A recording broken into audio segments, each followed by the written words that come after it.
ये दोनों इंजेक्शन लेने के बाद मेरे से मेडिकल स्टोर संचालक ने 40 रुपये की मांग की। मैंने उसको 40 रुपये दिए। मैंने उससे बिल मांगा तो कहता है कि नहीं, हमारे यहाँ बिल नहीं दिया जाता है, सिर्फ सर्जिकल आइटम का हम बिल देते हैं। मैंने कहा ऐसे तो डीपीएस तबीजी अजमेर, जहां एकेडमिक के साथ है dance, music, judo, karate, archery, shooting, horse riding, indoor thermal swimming pool. DDS Senior Secondary School near Tabiji Farm Road, Ajmer. Admission open for class nursery to 12th. Science, Commerce and Humanities.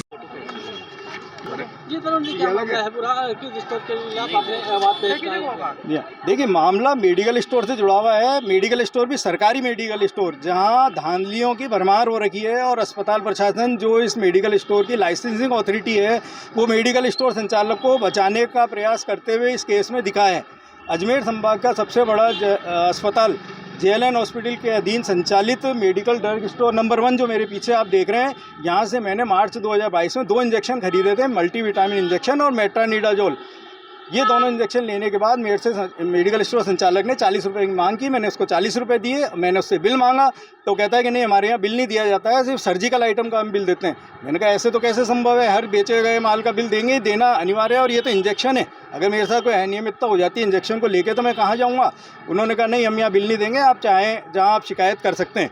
इसकी मैंने JLN अधीक्षक को शिकायत की, medical college Ajmer प्राचार्य को शिकायत करी, ड्रग कंट्रोलर को शिकायत करी, लेकिन अस्पताल प्रशासन, जैसा कि हम हमेशा देखते हैं कि उन शिकायतों पे कोई कार्रवाई नहीं करता, वो इनको बचाने का ही काम करता है। अस्पताल प्रशासन ने कोई जांच नहीं की। मैंने कंज्यूमर कोर्ट में दावा पेश किया। दावा पेश करने के बाद में ड्रग कंट्रोलर ने जाँच की। अस्पताल प्रशासन ने कंज्यूमर कोर्ट में ये जवाब दिया कि श्रीमान, ये जो है इंजेक्शन तो इन्होंने लिए थे, लेकिन हम बिल इसलिए नहीं दे पाए क्योंकि हमारा कंप्यूटर ख़राब था, तो हम बिल नहीं दे पाए। इनको हमने कहा था अगले दिन बिल ले जाएं, ये बिल लेने नहीं आए, तो हमारी तरफ से कोई इसमें सेवा दोष है नहीं।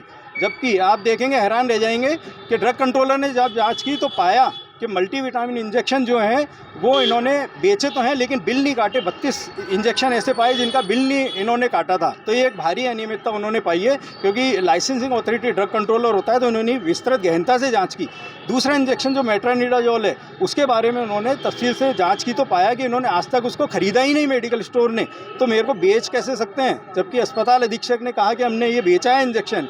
तो ये समझ में नहीं आता है कि अस्पताल अधीक्षक जो लाइसेंसिंग अथॉरिटी है, इनको बचाने के लिए मिली वक्त से ऐसा क्यों करते हैं। हमेशा अनियमितता इनके सामने आती है। फिर आप देखेंगे कि इन दोनों की तरफ से, ड्रग कंट्रोलर और अस्पताल अधीक्षक की तरफ से, जब कोर्ट में जवाब आता है, जवाब पेश करके वो गायब हो जाते हैं, उसकी पैरवी के लिए नहीं आते हैं। उनके खिलाफ एक पक्षीय कार्रवाई की जाती है, क्योंकि ये एडमिटेड हो जाता है कि ड्रग कंट्रोलर ने अपनी जांच में पाया कि इन्होंने बिल जारी नहीं किए हैं और भारी अनियमितता की है। इसके लिए 5 दिन मेडिकल स्टोर सस्पेंड भी रहा था। अजमेर के इतिहास में पहली बार होगा जब कोई सरकारी मेडिकल स्टोर बंद रहा होगा, लेकिन अधीक्षक के आंखों पर तब भी पट्टी बंदी रहती है, वो इसके खिलाफ कोई कार्रवाई करना की मंशा नहीं रखते हैं।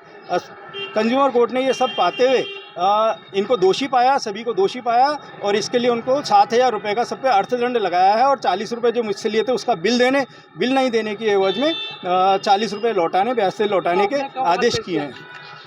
ये मैंने मार्च 2022 में मैंने ये इंजेक्शन लिए थे, और 1 महीना मैंने इनसे जांच का इंतजार किया कि जब जांच करके मुझे बिल दिया जाए, लेकिन नहीं दिया। तो 1 महीने बाद मैंने दावा पेश किया। अधीक्षक कहते हैं कि साहब हमने अगले दिन का, तो मेरी शिकायत पे आप बिल देते थे। मैंने जब आके ईमेल पे शिकायत करी, आप कंज्यूमर कोर्ट में जवाब लेके आते हैं, तब मेरा बिल ले आते, लेकिन बिल आज तक इन्होंने नहीं दिया। तो